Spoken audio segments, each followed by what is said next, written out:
Antes que se me olvide, aquí hay algunos libros que podemos prestar en este mes de julio. Uno he prestado a Helmut allí, sobre el cielo, la morada eterna de los santos, lo que nos espera cuando Jesús vuelva, cuando estemos con Él, cómo será. Aquí hay muchas respuestas a muchas preguntas que es imposible predicar cada uno de estos temas, pero aquí los tenéis.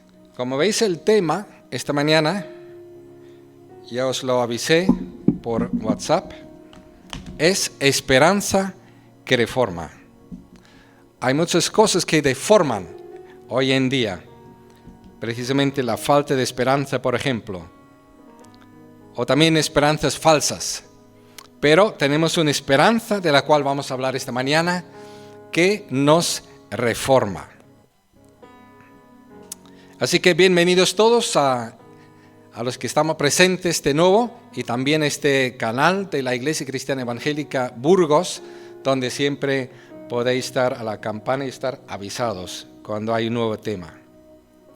Estamos en 1 de Juan, capítulo 3, versículos 1 al 10. Es una continuación a lo que venimos predicando. Y por eso, como he dicho antes, se dice que es muy importante en qué nos fijamos, qué miramos y qué nos cautiva.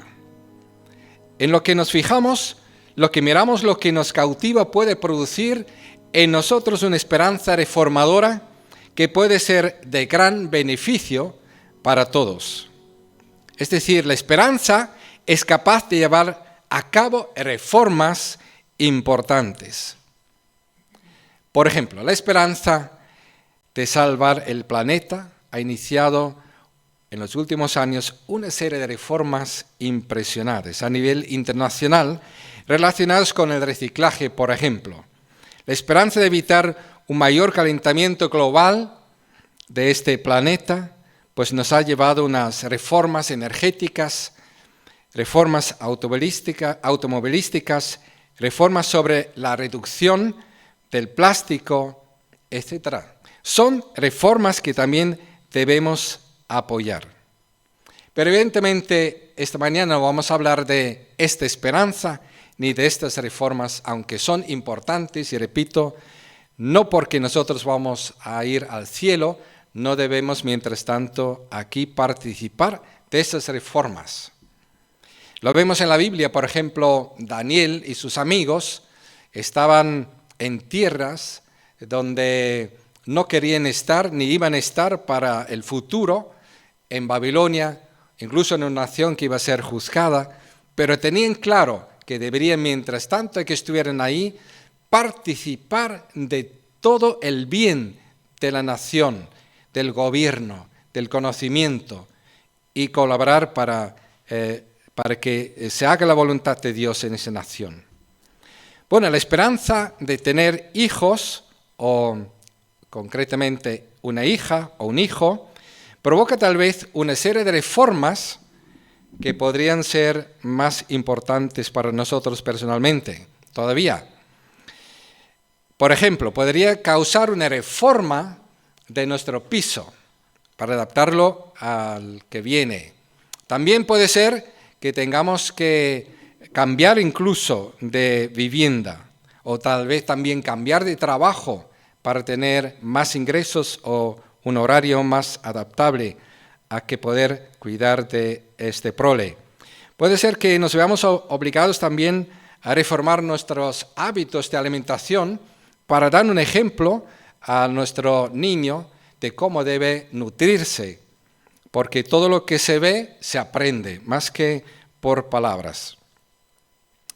O sea que también puede ser que en la pareja tendríamos que emplear algunas reformas en nuestra manera de comunicarnos, porque los gritos, las discusiones desde luego no ayudan para nada a poder crear hijos que respeten a sus padres. O también el estar en desacuerdo entre los que educan no sirve al niño de orientación y de estabilidad. Entonces, muchas personas que están esperando una hija o un hijo se dan cuenta que esta esperanza les obliga a aceptar un sinfín de reformas necesarias, imprescindibles, para poder estar a la altura de responder a esta nueva situación. Ahora fíjate en aquello que produce esperanza, que te reforma para bien. Fíjate en la esperanza que te reforma para bien. La esperanza en algo bueno puede ser el inicio de una reforma nunca visto, aunque hablamos hoy en esta introducción de hijos e hijas, nos fijaremos en la esperanza tan maravillosa, impactante que nos produce el hecho de ser llamados hijos e hijas de Dios. Hijas e hijos de Dios. Y esta esperanza a la vez nos lleva a reformar varias áreas de nuestra vida. Y aquí vamos. Primera de Juan, la carta de Juan capítulo 3 del 1 al 5, el versículo 1 dice: fijaos qué gran amor nos ha dado el Padre, que se nos llama hijos de Dios, que se nos llama hijos de Dios. Llamados hijos de Dios, llamados. ¿Qué esperanza determina nuestra reforma? Aquí lo tenemos como hijos. Fijarnos en el amor de Dios, en ser llamados hijos de Dios, eso produce en nosotros. Si miramos con atención, con entusiasmo, eso produce en nosotros una reforma nunca antes visto en nuestras vidas. Y si hemos dejado de reformarnos, es porque hemos dejado de fijarnos en este enorme e incomparable amor del Padre para que nosotros. Así que nos dice la palabra de Dios hoy: mira, fíjate, comprende qué amor, qué gran amor. ¿El amor de quién? El amor del Padre tienes tú para que seas llamado hijo de Dios. Permite que te pregunte, ¿eres llamado por Dios hijo de Dios? ¿Eres llamado por Dios hijo de Dios? ¿O tú te llamas simplemente hijo de Dios? ¿O te han llamado hijos de Dios, hijo de Dios? Espero que a lo largo de esta exposición, de este texto, vayas pensando en esa pregunta: ¿eres llamado por Dios hijo de Dios? ¿Desde cuándo eres hijo de Dios? ¿Eres llamado hijo de Dios? ¿Qué pasó en tu vida para verificarlo? Para demostrar que realmente hubo un antes y un después en tu vida. Antes de ser hijo de Dios no has sido hijo de Dios, y después de una experiencia con Dios sí que eres hijo de Dios. Y te pido que no me digas que eres hijo de Dios desde tu nacimiento físico, porque no sería verdad, imposible. No me contestes tampoco que desde tu bautismo infantil eres hijo de Dios, o desde tu bautismo en la iglesia evangélica, tampoco. Porque ningún rito nos puede convertir en hijos de Dios. Somos hijos de Dios, pero no porque nosotros hubiéramos nacido físicamente, sino somos hijos de Dios porque un ser humano, no porque un ser humano nos llamó hija o hijo de Dios, sino Dios nos llamó hijos. El amor de Dios, el amor de nuestro Padre es inmenso. El amor de ser llamados hijos es inmerecido. Surge de la iniciativa soberana de Dios, no a dedo, sino llamados hijos al oír la palabra de Dios con fe acerca de la reconciliación con Dios por medio de Jesucristo. Nosotros creemos que Dios es un caballero que llama, como dice Apocalipsis 3:20, a nuestra puerta y espera y respeta si abrimos o no abrimos por fe para tener esta relación con Dios.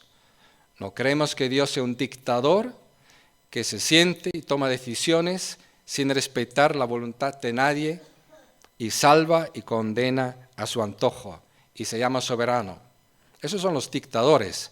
Pero nuestro Dios, en Jesucristo, como vamos a ver un poco más adelante, es no como los gobiernos de este mundo, que sí que son así y que tienen esta forma de mentalidad y de actuar, sino nuestro Dios se hizo siervo, vino a este mundo, aceptó que lo rechazaran, predicó, dio su vida en la cruz para salvar cuantos más que pueda, predicando, insistiendo, amando, haciendo bien y esperando las decisiones de cada una de las personas.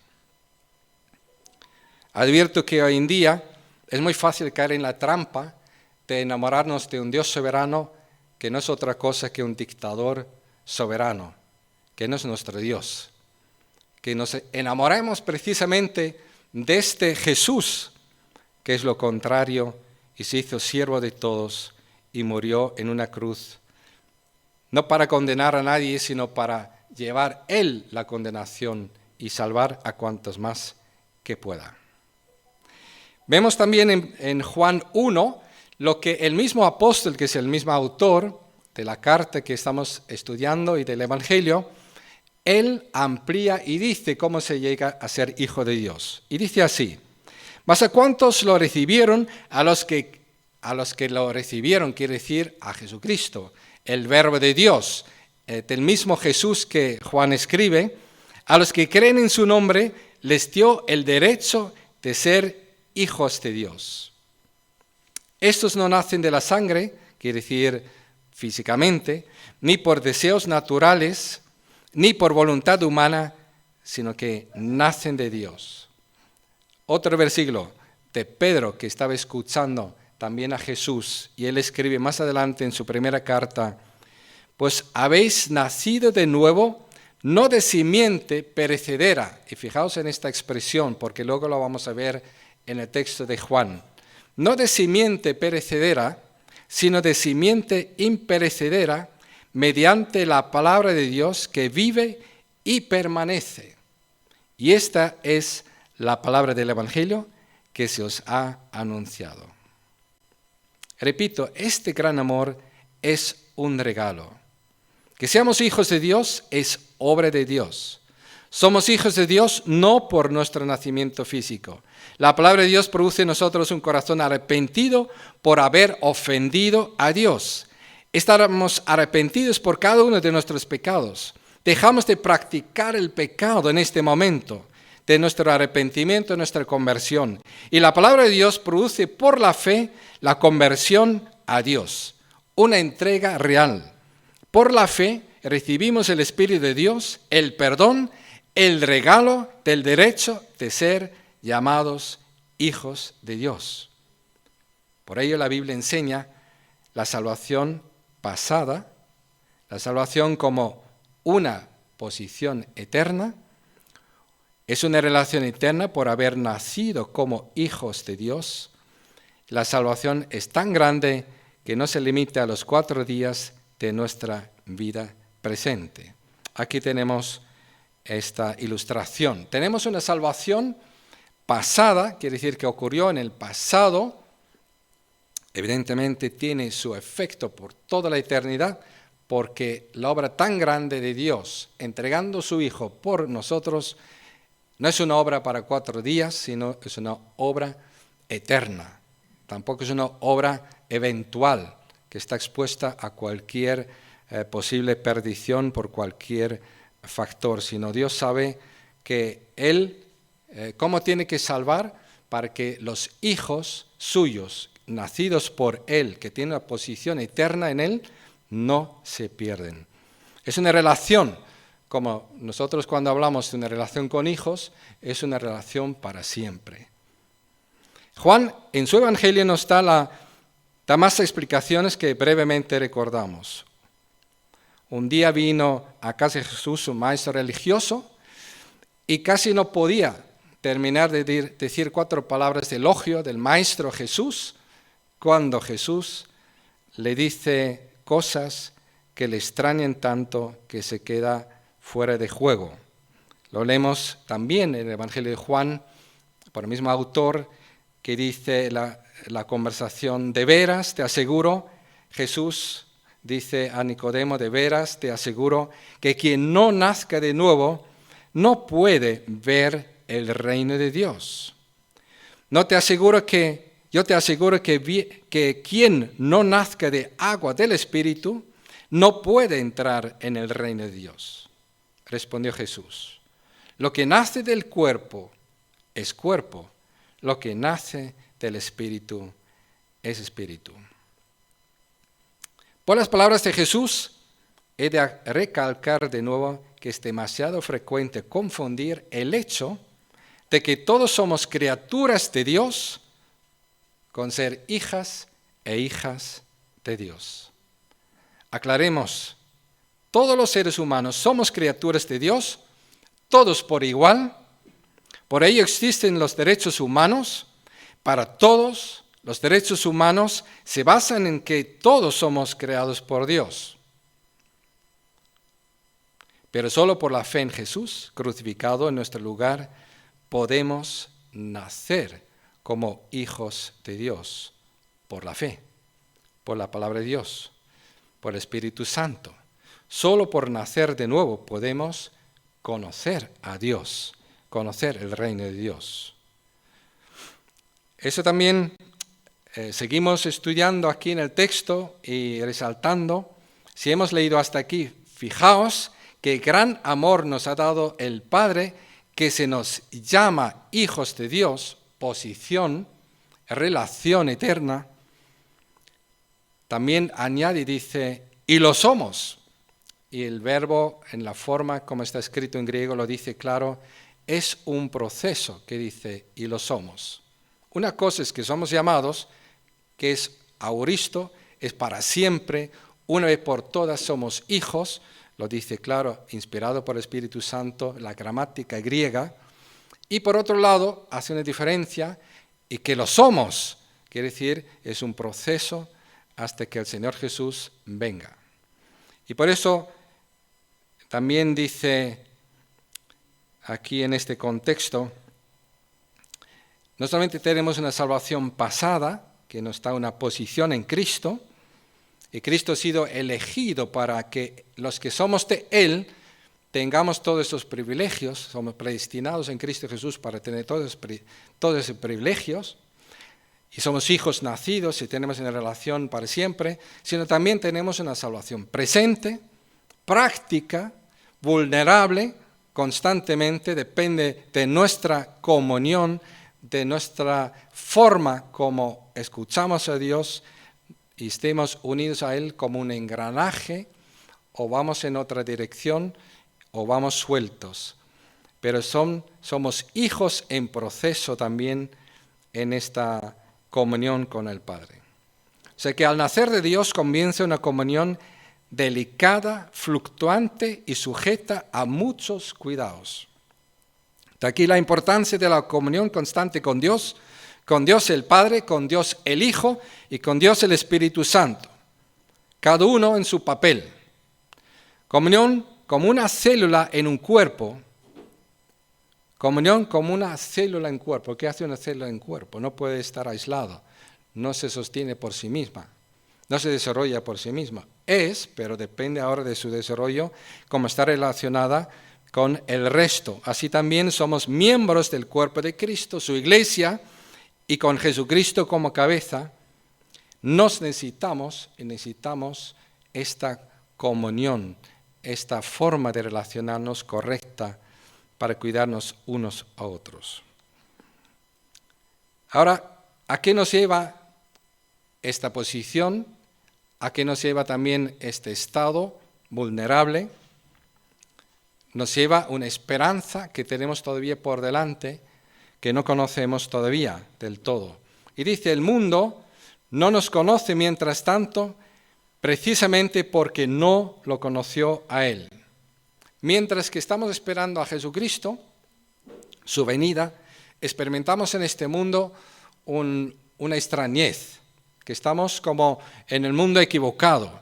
Estamos en un mundo que no conoce a Dios, nosotros conocemos a Dios, su reino, y nos sentimos como que este mundo no nos conoce y nosotros sabemos que no podemos estar de acuerdo con la mentalidad, con las prioridades y los valores de este mundo que hemos escuchado hace un domingo.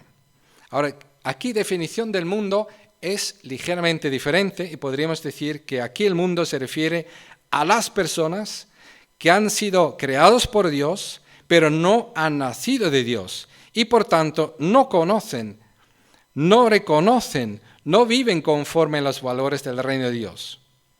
Aunque sus conciencias afirmen que deben amar al prójimo como a sí mismo, carecen de la motivación necesaria y del poder de Dios para amar a Dios sobre todas las cosas, porque precisamente su estilo de vida es vivir para independizarse de Dios en todo lo posible.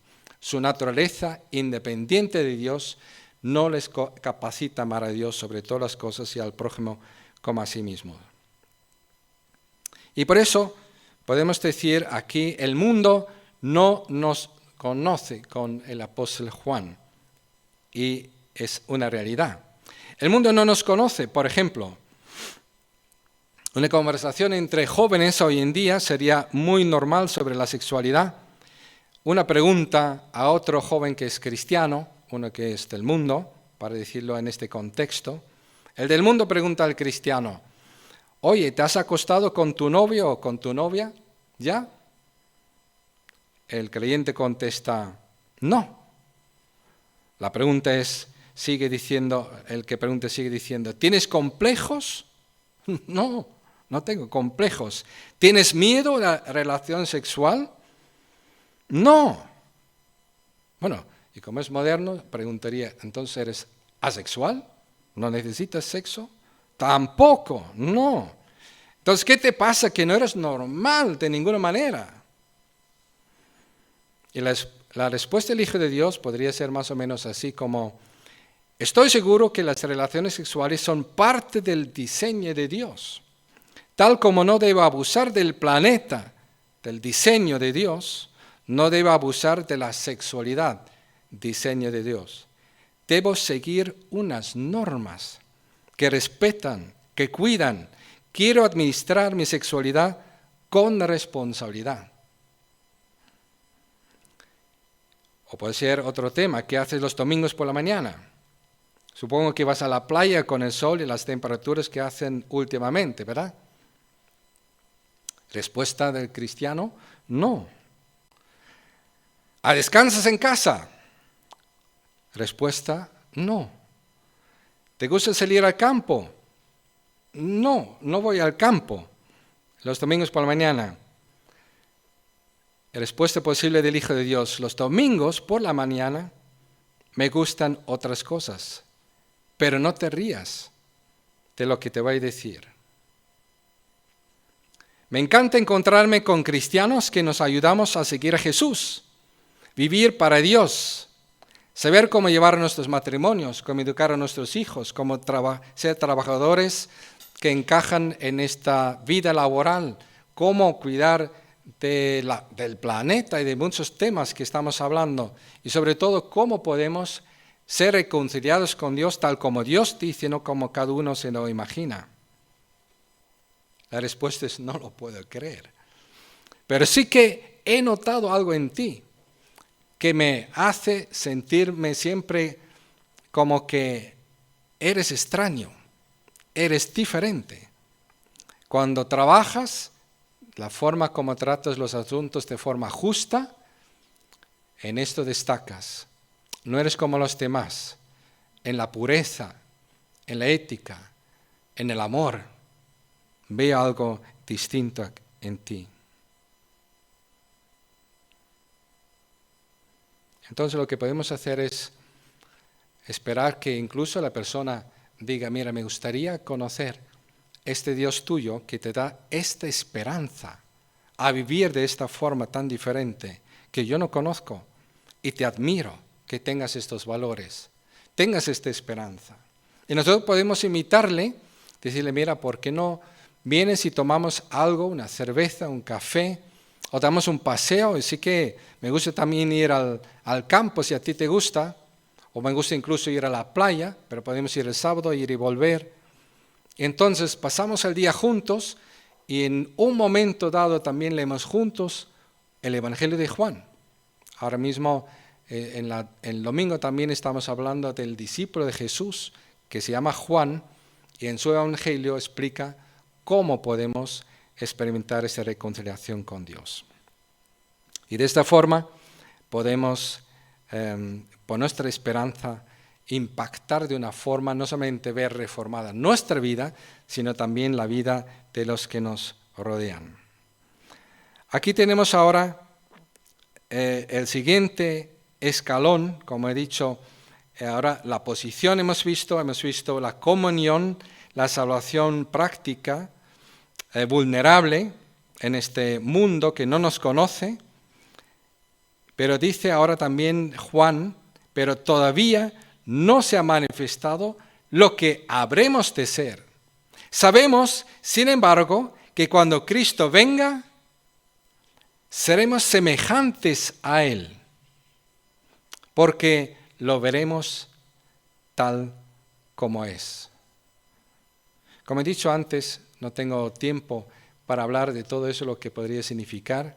Aquí tenéis el libro El cielo.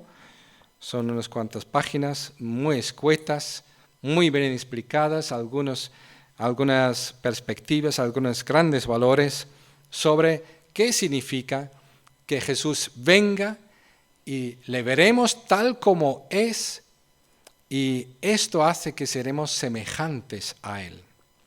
Pero recordemos, tenemos la salvación también presente ahora, práctica, somos hijos en proceso, tenemos comunión con Dios, pero lo que nos espera todavía es la salvación futura, la perfección. Hijos perfeccionados seremos y seremos semejantes a Jesús. ¿Qué reforma diaria produce en nosotros esta esperanza de ver a Jesús un día y ser semejantes a Él en su venida?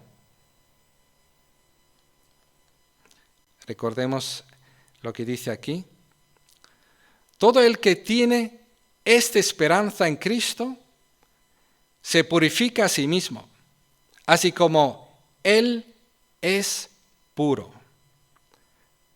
Todo el que comete pecado quebranta la ley. De hecho, el pecado es transgresión de la ley, pero vosotros sabéis que Jesucristo se manifestó para quitar nuestros pecados y Él no tiene pecado. Está hablando de las dos venidas de Jesús. La primera es todo el que tiene esta esperanza en Cristo, que Cristo vuelve, que le veremos tal como es y seremos semejantes a Él. Eso produce en nosotros, esta esperanza, si realmente existe, produce en nosotros una reforma total de nuestra manera de pensar y de sentir y de nuestra forma de relacionarnos con Dios, con el mundo, en el trabajo, en la iglesia y en todos los aspectos privados y públicos. Y se puede describir como pureza, porque Jesús es puro. Muy sencillo. Si nosotros sabemos que vamos a ver a Jesús y sabemos que Él es Dios y todo lo sabe, y sabe cómo vamos a venir a Él cuando Él venga, queremos que seamos como Él ya, en todo lo posible. Si cuando Él venga es puro, y Él es ahora puro también, queremos ser puros como Él. Si Él es justo, cuando le veamos y veamos lo que significa la justicia como nunca hemos entendido, pero ya queremos entender lo que significa que Jesús es justo, en su forma de pensar, actuar, su relación con los demás, en resolver los problemas, en las prioridades, en el uso del dinero, del tiempo, de educación, etcétera, etcétera. Queremos ser justos, no queremos ser diferentes a Él, porque Él es nuestro futuro. No tenemos otro futuro, no queremos parecernos a nada que vamos a tener que dejar aquí en la tierra. No queremos parecernos a nada que se parezca al diablo, que se va a ir al infierno, con los demás que se van al infierno, desgraciadamente. Nosotros queremos ser como Jesús, que va a estar siempre, eternamente, en el cielo y en la tierra, gobernando con justicia, y nosotros estaremos con Él y queremos ser como Él. No hay otra lógica. Esta esperanza es la que reforma nuestra vida radicalmente. Cuanto más nos asemejamos a Jesús a diario, cuanto más nos alegraremos verle como Él es cuando Él venga. Y sabemos también, por el contrario, cuanto menos nos parecemos a su pureza, a su justicia, más nos vamos a avergonzar cuando le veamos. Más nos vamos a avergonzar. Nos vamos a querer distanciar, esconder, porque sabemos que le hemos fallado, que le hemos avergonzado, que su propósito no se ha cumplido en nuestra vida.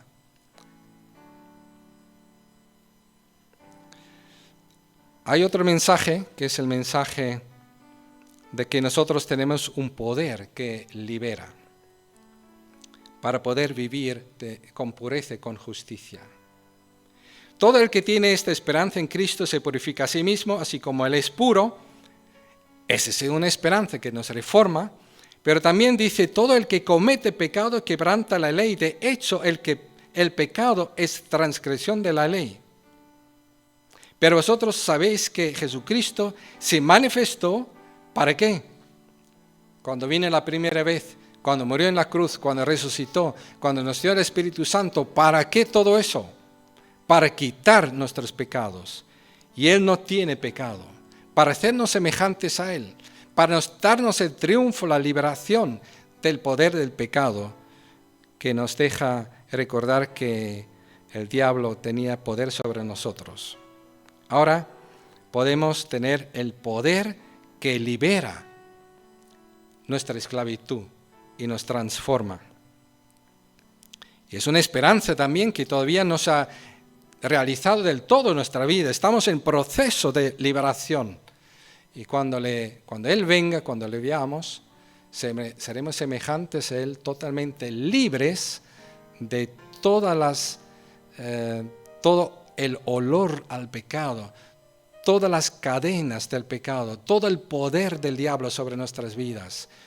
Todo será pasado y en el futuro estaremos yendo de victoria en victoria en Cristo Jesús, en perfección. Ahora, ¿cómo podemos practicar una vida justa como Jesús dice aquí? Podemos practicar la justicia porque permanecemos en Jesús, dice el texto, porque somos hijos de Dios.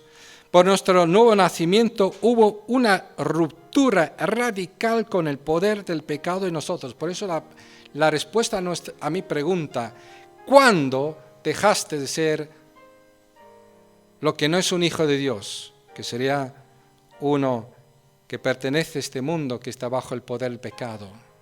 ¿Y cuándo llegaste a ser hijo de Dios de verdad?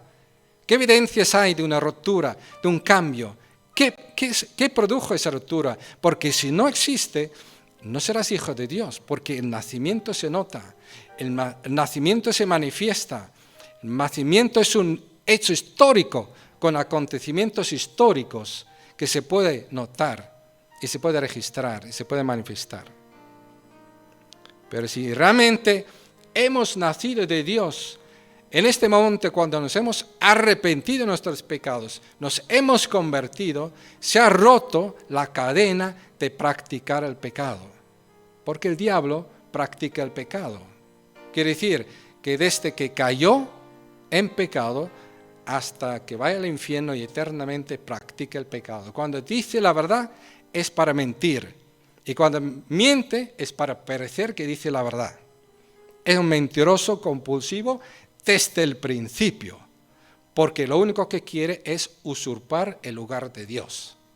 Y nosotros hemos caído en su trampa, hemos adoptado su naturaleza, tenemos la misma forma de pensar y de actuar hasta que nos arrepentimos y nos convertimos y decimos hasta aquí hemos llegado. Eso es ofender a Dios.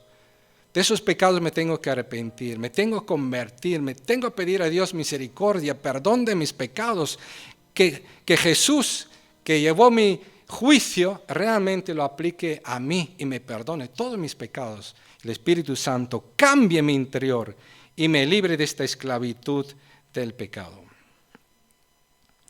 La buena noticia es que aquí afirma y dice la palabra de Dios: todo el que permanece en él no practica el pecado. Todo el que practica el pecado no le ha visto ni le ha conocido. Queridos hijos, que nadie os engañe. El que practica la justicia es justo, así como él es justo. El que practica el pecado es del diablo, porque el diablo ha estado practicando desde el principio. Ha estado pecando desde el principio. El Hijo de Dios fue enviado precisamente para destruir las obras del diablo. Y cuando Jesucristo viene a tu vida, tú empiezas a experimentar, Jesús vino para destruir las obras del diablo. No en mi pareja, no en mis hijos, no en mis vecinos. Él está hablando de ti, de tu vida, de tu esclavitud al pecado. Ha venido a destruir las obras del diablo en tu vida para renovarte a ti. Es una gran noticia. Pero que nadie se engañe diciendo yo conozco a Dios, yo creo también en Jesucristo, he sido bautizado, y su vida es una evidencia de que sigue practicando el pecado. Nunca hubo ningún arrepentimiento, nunca hubo ningún cambio de dueño en su vida, nunca aceptó a Jesucristo como Señor y Salvador de su vida, de verdad.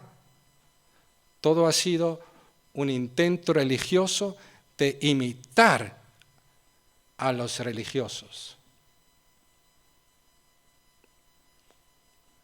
No, así no es. Pero otra vez, ¿qué es pecado? Porque dice el que practica el pecado. ¿Qué es pecado? El pecado no es cualquier cosa que cualquiera se inventa, que siente que es pecado, el otro no siente que es pecado. La Biblia dice que es pecado, porque aquí también dice que el pecado es quebrantar la ley de Dios, y la máxima de la ley de Dios se resume en 2 mandamientos. Ama a Dios sobre todas las cosas, con todo tu corazón, no a media gas, con todo tu alma, con todo tu entendimiento, y a tu prójimo como a ti mismo. De ahí nadie puede decir yo soy cristiano, pero para mí la familia es más importante, lo más importante. Está contradiciéndose. Pero cuando te has arrepentido realmente de tu pecado, para reconocer que Jesucristo es el primero en este universo, en tu vida, en la iglesia, en tu matrimonio, en todas las áreas de la vida donde su reino es reconocido y se manifiesta. No puede ser que otra cosa tenga el primer lugar en tu vida constantemente. Tiene que ser Dios. En todas las áreas y todos los momentos tiene que ser Dios el primero. El alfa y el omega, el primero, el último, el que propone, el que tú consultas, al que tú obedeces, porque lo conoces, porque le amas, porque vas a pasar con él la eternidad. Y sabes que no estás de acuerdo con él, no amarle sería realmente dar lugar al pecado en tu vida. Por ejemplo, 2 Timoteo 3:16 dice, toda la escritura es inspirada por Dios y útil para enseñarlos lo que es verdad, para hacernos ver lo que está mal en nuestra vida. Nos corrige cuando estamos equivocados y nos enseña a hacer lo correcto. Esto es saber si practicamos o no practicamos el pecado, leer la Biblia. Para la comunión también con Dios, si somos hijos, es imprescindible para mantenernos en la comunión, es leer la palabra de Dios, conocer la palabra de Dios, obedecer la palabra de Dios, aplicarla a nuestra vida y saber lo que Dios nos quiere decir a través de ella.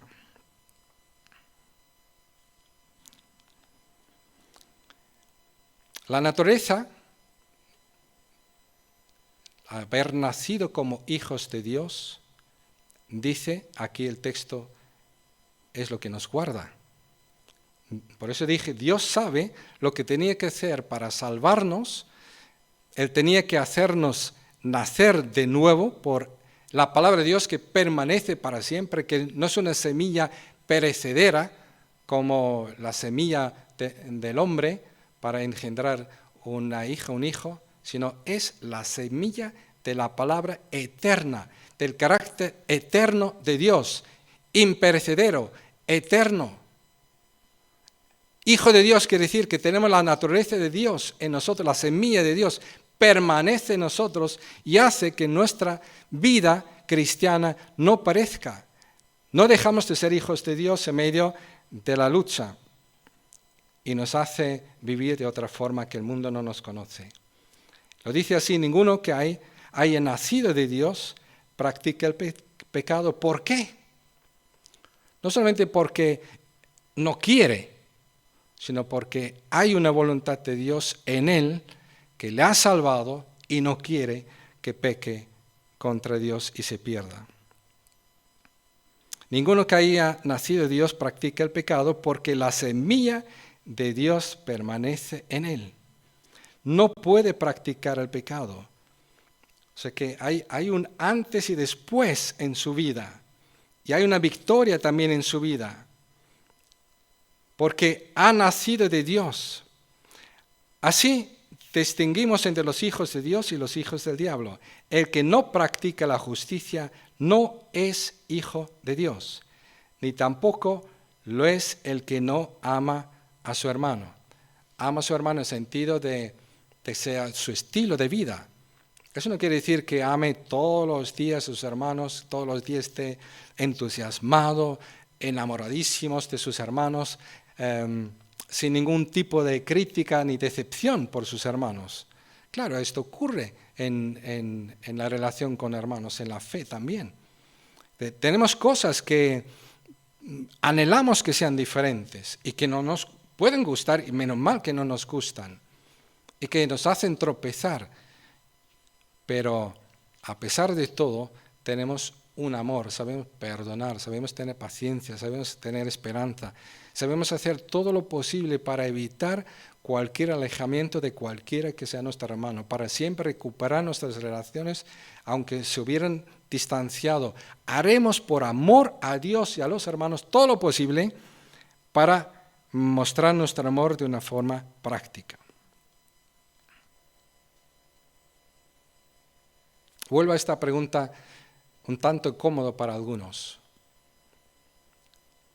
¿Hasta qué punto estás seguro que eres hijo, hija de Dios?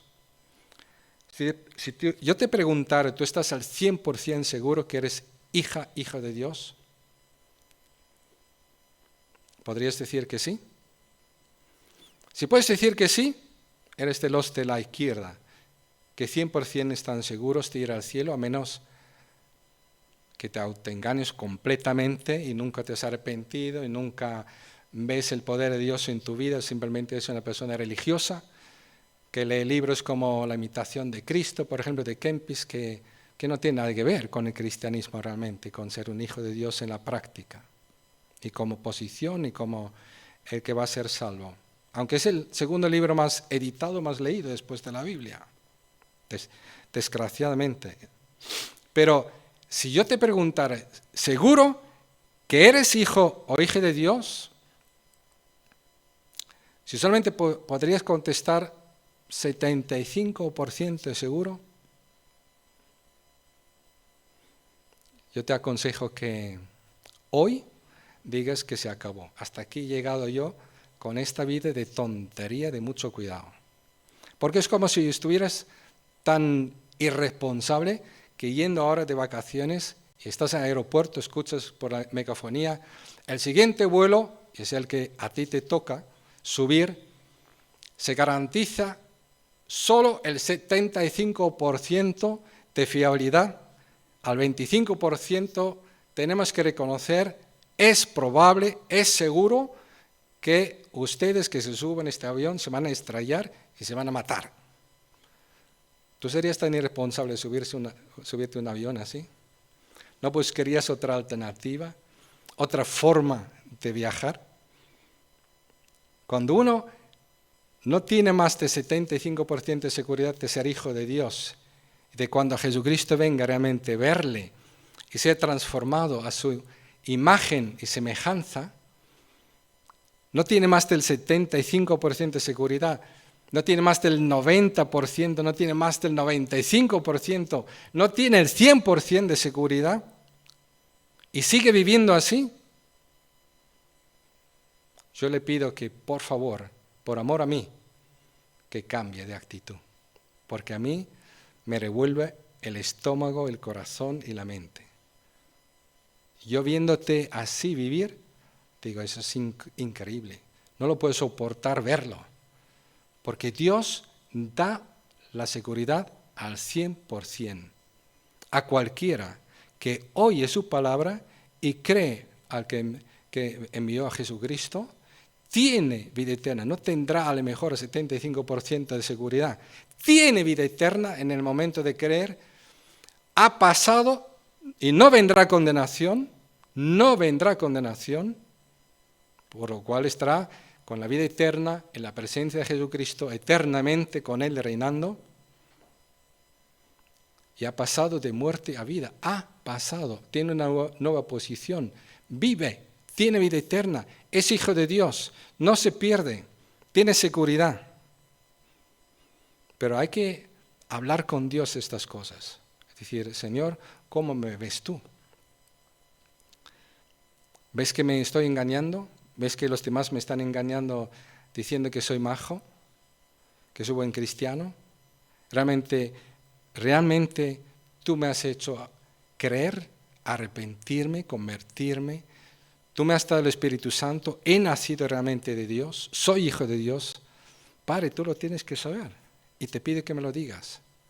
Yo lo quiero saber. Si no lo soy, quiero serlo. Pero no me dejes con estas dudas, no me dejes estar perdido, porque yo necesito esta esperanza, porque solamente la esperanza me puede transformar. Solamente la seguridad de que realmente el poder del diablo ha sido quebrantado en mi vida, me hace reclamar esta libertad. Si no, ¿cómo lo voy a reclamar? Si no tengo derecho a ello. Solamente si sé que la semilla tuya realmente está en mí, puedo estar seguro que voy a perseverar hasta el fin. Voy a estar contigo para siempre. Necesito esta seguridad. Yo te digo que Dios está más que dispuesto a darte esta seguridad. Así que creo que entiendes por qué he puesto este título. Está hablando este texto de una esperanza que reforma, la esperanza que reforma. En 1 Juan 3:16. Tenemos como hijos de Dios 3 posibles experiencias. Una en la posición al nacer de Dios, por la palabra de Dios, por el Espíritu Santo y por la fe, tenemos la posición de hijos de Dios, una vez por todas. Porque Dios nos guarda, la semilla permanece en nosotros. Una vez estando en nosotros, permanece en nosotros. No lo digo yo, lo dice la palabra de Dios. Luego empieza una lucha por mantener esta comunión, mejorarla, perfeccionarla, desarrollarla, conocer a Dios. ¿Y cómo vas a conocer a Dios si no conoces su palabra? ¿Cómo vas a conocer a Dios si no pasas tiempo con Él? ¿Cómo vas a conocer a Dios si no escuchas a los que le conocen? ¿Cómo vas a conocer a Dios si no empiezas a vivir para Él y a relacionarte con Él de una forma cada vez mayor y más entregada?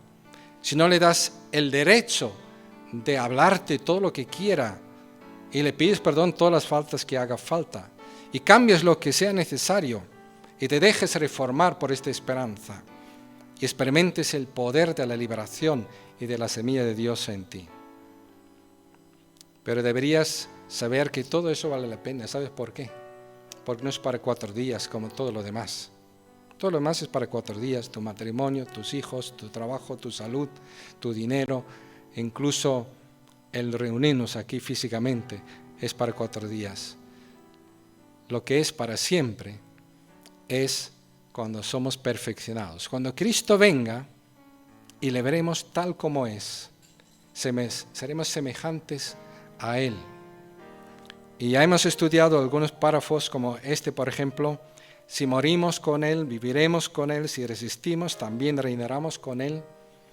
Nuestro futuro en Cristo Jesús también depende de nuestra vida práctica hoy en día, pero reinaremos con Él si realmente aquí también nos humillamos con Él y servimos como siervos, como Él sirvió. Es lo que dije antes: Jesús, siendo Dios, no se aferró a ser Dios, sino se hizo siervo y nos invita a vivir así. No podemos ser justos en este mundo si no vivimos humildes como Jesús, como siervos de los demás. ¿De dónde viene el poder obedecer y poder desarrollar esta comunión con Dios? Porque tenemos el amor de Dios derramado por el Espíritu Santo en nosotros. En la semilla que está en nosotros está el amor de Dios y al prójimo. Y por ello lo amamos y lo obedecemos. Y debe ser una obediencia radical, voluntaria, entusiasta, dispuesta, pronta. Y por ello estamos unidos a Jesús y vivimos como Él vivió. Y por último, encontré una poesía que me gustaría presentaros de una persona anónima que, reflexionando sobre su vida ahora y lo que va a ser un día cuando esté delante del Señor, cuando Él venga y le va a ver, cómo va a sentirse, y reflexionando sobre ello, reflejó sus sentimientos y su conclusión aquí en estos 2 párrafos. Y dice así: cuando por fin vea su rostro, hermoso rostro marcado por espinas, cuando por fin vea su rostro, desearé haberle dado más. Más, tantísimo más de mi vida que jamás le di. Cuando por fin vea su rostro, desearía haberle dado más. Cuando por fin me arrodilla a sus pies, hermosos pies traspasados por clavos, cuando por fin me arrodille a sus pies, desearé haberle dado más. Más, tantísimo más. Más de mi corazón que jamás le di. Cuando al final me arrodille a sus pies, desearía haberle dado más. Yo creo que va a ser inevitable ese sentimiento cuando estemos delante de Él. Pero hagamos, evidentemente, todo lo posible para purificarnos, para ser justos, para que Él en nosotros haga lo que quiera, cuando quiera y como quiera. Porque para eso nos compró con su sangre, para eso nos dio su Espíritu, para eso tenemos su semilla, para eso somos hijos de Dios.